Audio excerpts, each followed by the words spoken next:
First law of thermodynamics.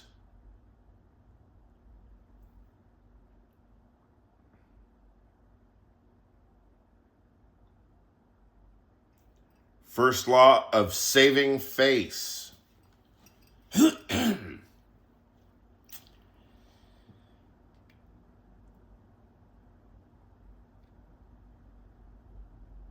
First law of thermodynamics, if it's the first law of thermodynamics, I don't know. Energy cannot be created or destroyed. Second law of thermodynamics. Time has a direction.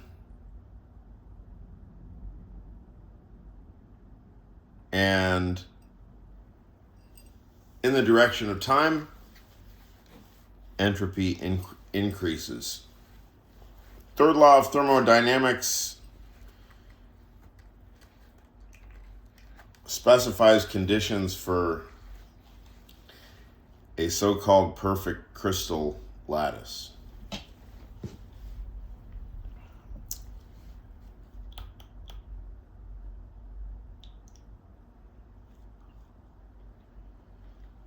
So, regardless of what the name of the law is,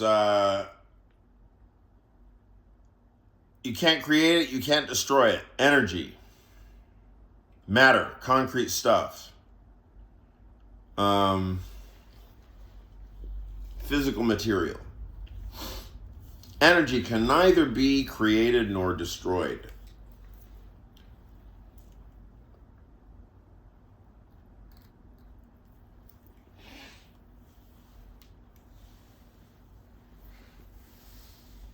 So, on this picture, if you have a transformation of energy, you have to burn fuel along the way. So we want to know about the fuel inputs.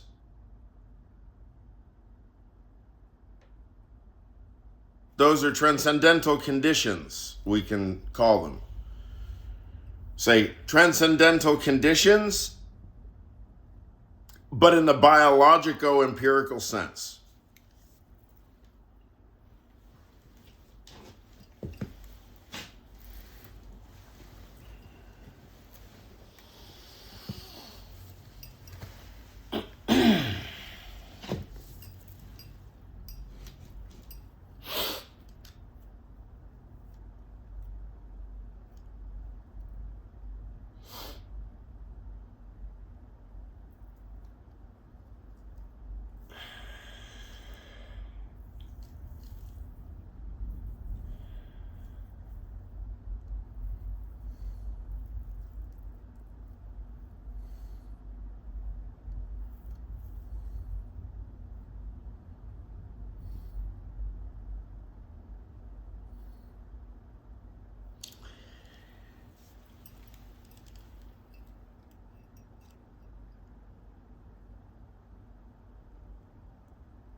So let's say you have an opinion.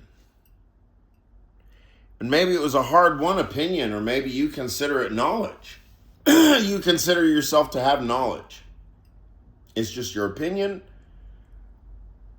or it's some bit of knowledge you have, either way, however you want it.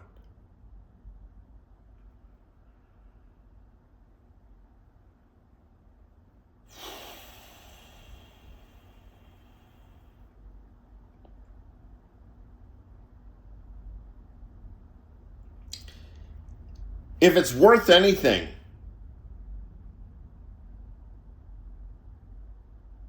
I mean, if it's worth anything more in significance than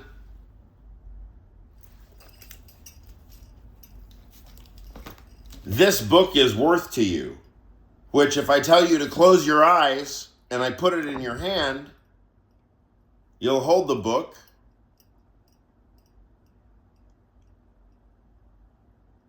Will you have the knowledge once you hold the book?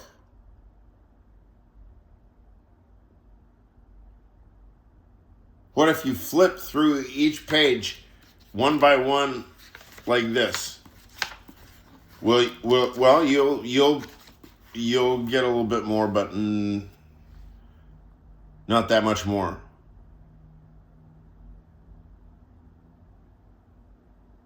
What's the difference between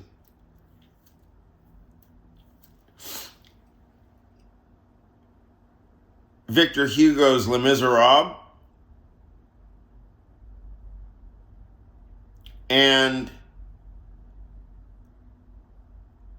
the book of paper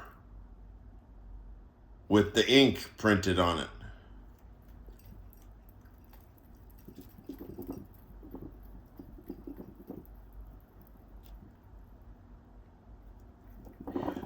Acquiring the narrative requires work.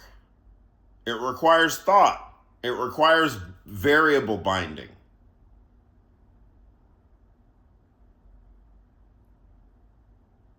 There's only one way for you to get the narrative. You'd have to read Les Mis a couple of times and really commit it to memory.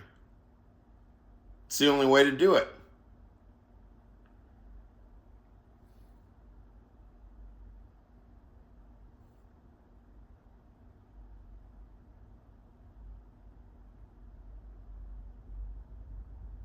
Or the Cliff Notes or whatever. I mean, one way or another, you're going to have to get some signified object that you're pointing at, which is just some dead, lifeless fragment. You're going to have to get whatever eidetic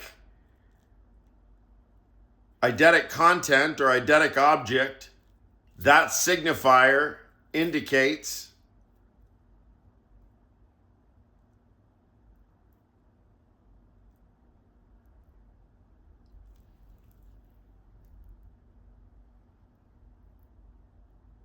In order to get the eidetic content from wherever it is in the world, let's say, read into your brain, it's analogous to data entry, right? At some point, somebody's got to enter the data. You've got to go character by character, word by word, line by line. It has to go through your retina, and it has to hit visual cortex and everything, and all the visual processing has to happen. And then it interfaces with what are the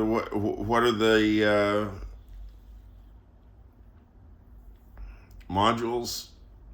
Logical form and phonological form.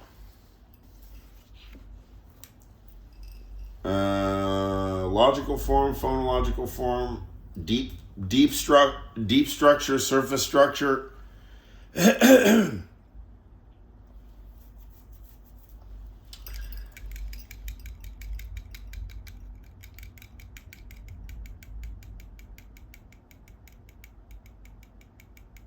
And of course, data entry is no guarantee, because you're going to have to treat any object as though it has a they say self with its own subjectivity and its own world Weltanschauung. So even though I hold this object in my hand, ostensibly I can get the image by reading the NEX here. It's not going to be encoded it's not going to be encoded correctly unless it's this very model object with that screening of paint on there with that particular iridescent. It has to be exact. Even if the color is different, it doesn't get encoded correctly. So all of the everything that is in the object is necessary. Technically, if you wanted to encode the whole thing, you'd have to encode every single, every single Abschattung of every single perspective, of the object and so on. Still, it wouldn't be necessary or sufficient conditions. This is the fundamental pointing problem of signification itself. Is that no adequatio of two correlated terms can ever guarantee you that you're going to have successful communication of the eidetic identity of the signified thing. You might, but you know what it depends on? Drum roll, please. Good faith.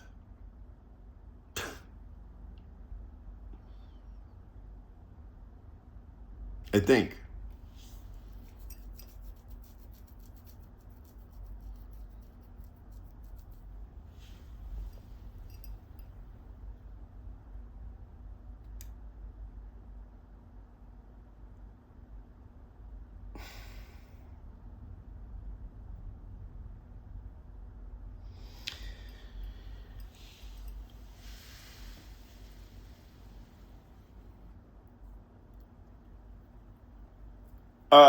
And that's really the process of learning. Okay, so I was talking about the getting something for nothing. Yeah, you can't get something for nothing if you have a fancy view that gets you lots of things in the world. Like, let's say you have a fancy view that gets you lots of access to the world. So gets you lots of pussy, lots of money, cars, watches, what the fuck ever, right? Your fancy view, and probably it comes with fancy sophistical method and fancy rhetorical method and fancy oratory and everything, right?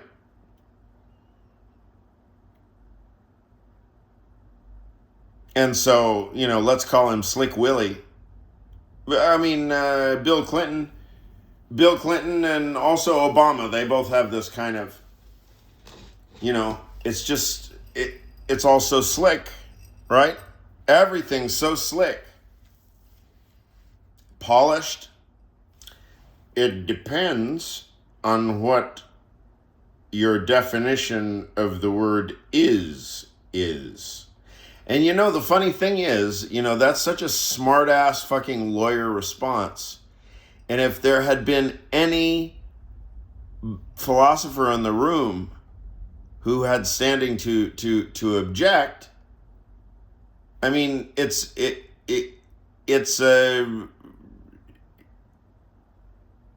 I mean, the argument looks sophisticated. I mean, it sounds sophisticated. Oh, he's going to make heavy weather about is, but once you spend a few years reading Aristotle, you kind of realize that the word is has a unique sort of standing metaphysically. And so therefore, it's not really even possible to come up with various definitions of the word is.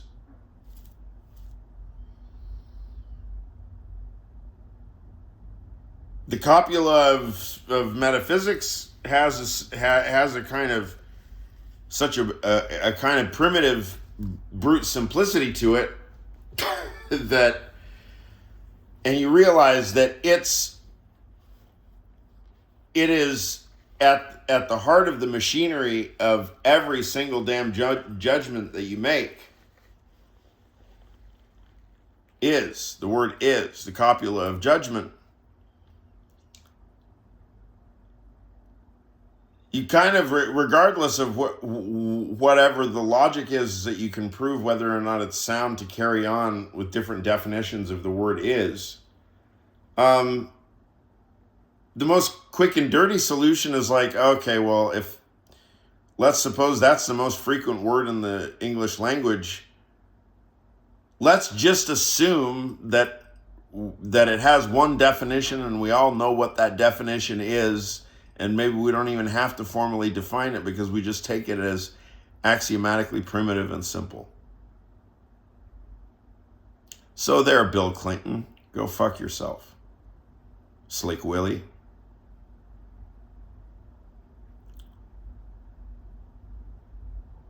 So in my Slick Willie example, if you had my hypothetical gadfly, Diogenes in the room to make sure that Bill Clinton really looks foolish,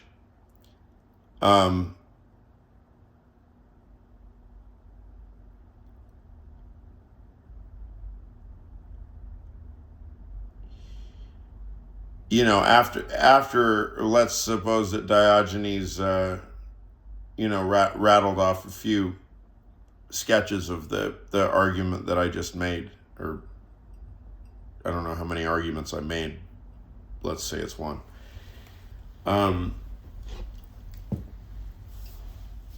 So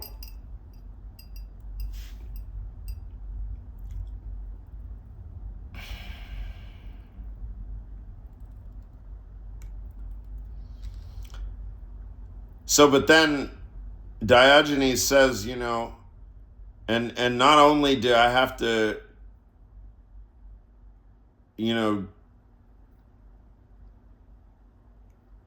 not only do I have to demolish your argument, motherfucker, but now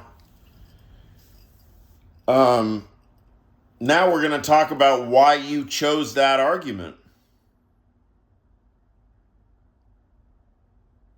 Did you mean for it to appear as slick that it might have appeared to certain people? Was that your intention? Did you want a tedious, pedantic response to carry the weight of your dignity and reputation? And you thought that you could just, nice job, Slick? Oh, well, it's easy. I have several definitions for the word is, or I have several versions of the word is, whatever, right? Oh, as though to say, well, if only, if only you knew as much as me, right? So if you've got somebody, some smart ass like this, saying, how much do you know, right? You gotta come right back at me and say, well, hold on a second, buddy.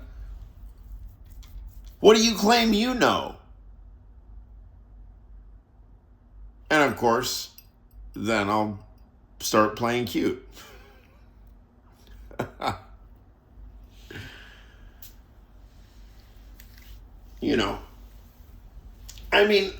Then incipit philosophy. In other words, welcome to philosophy. We're going to have a philosophical discussion or not?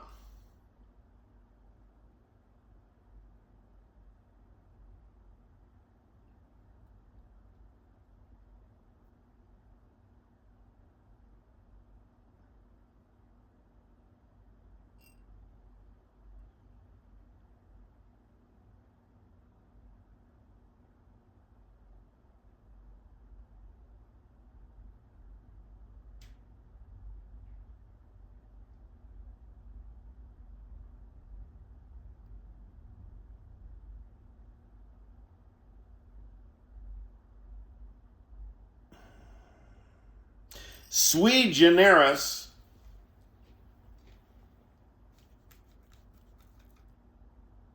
from out of nowhere. It depends on what your definition of the word is.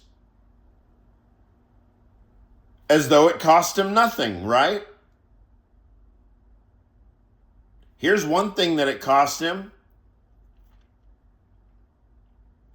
That was a really, perhaps the risk calculus was very poor on that one.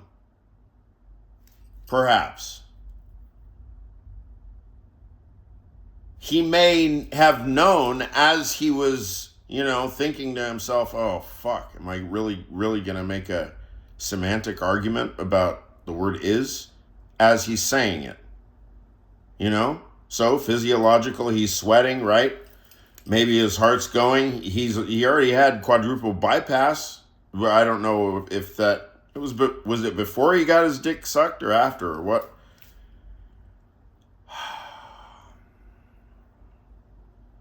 Quadruple bypass dick.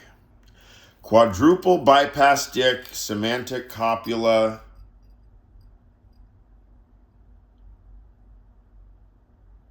It's the semantic copula and the slick willy dick copula.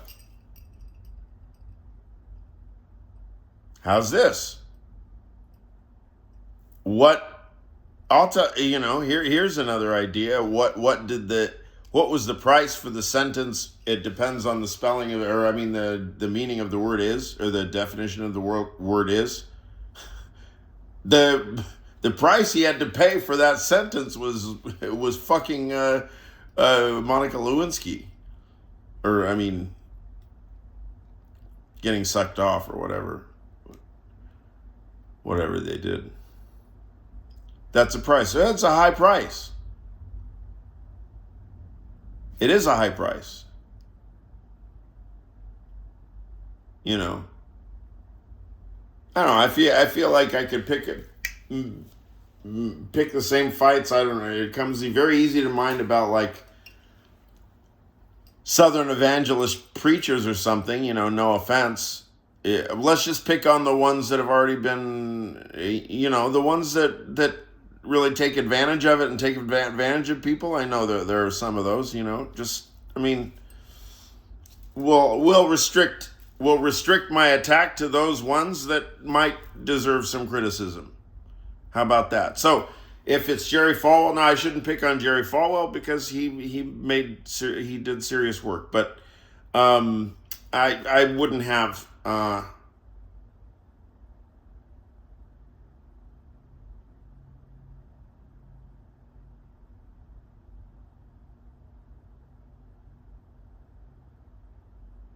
Jim and Tammy Baker.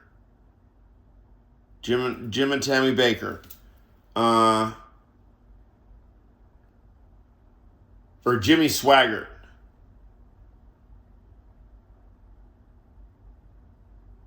So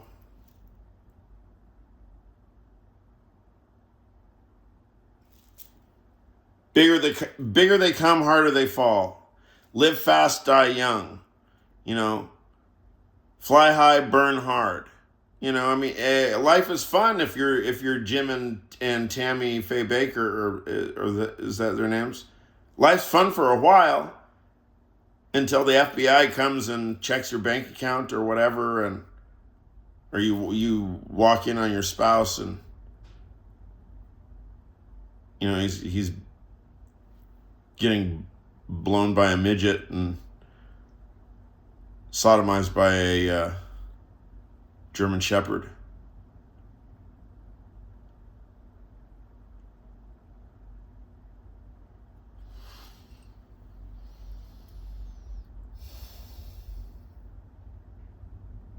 So if something's too good to be true, right? Let's ask what did it cost you? Or what's it going to cost me, right? Is this too good to be true? Something smells fishy. Right? What are you selling? Right?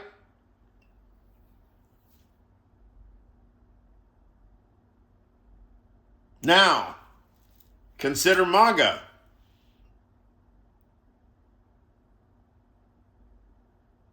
The de jure position of MAGA, starting at the top, and by deductive necessity through the entire system, by one man's fiat, one man's sentiment, one man's mercurial capriciousness, right? One man's indigestion, one man's illiteracy. One man's dislike of black chicks. So anyway, and of course, I have the best words, and I just took another cognitive exam and I got 100%. I aced it, right? What is the name of my social network? Truth Social. Truth, right? Oh, fancy. Gold everywhere. Everything is what? The best. Simpliciter. The best with no basis. It's the best, period. It's the best with no price, with no cost. Except when we dig it out of all the obscured hypocrisy and salacious tabloid shit, right? We pull it out of all your secrets and everything, and then we find, oh my God, look, it's a hypocrite. Oh my God, another hypocrite, right? Well, did we ever ask what his fancy life, Jeffrey Epstein, was costing? Where'd you get $700 million? Where'd you get that money, dude? I mean, you don't have to be rude about it. How's it such a secret? How is somebody such a powerful thought leader, but nevertheless their finances are absolutely opaque?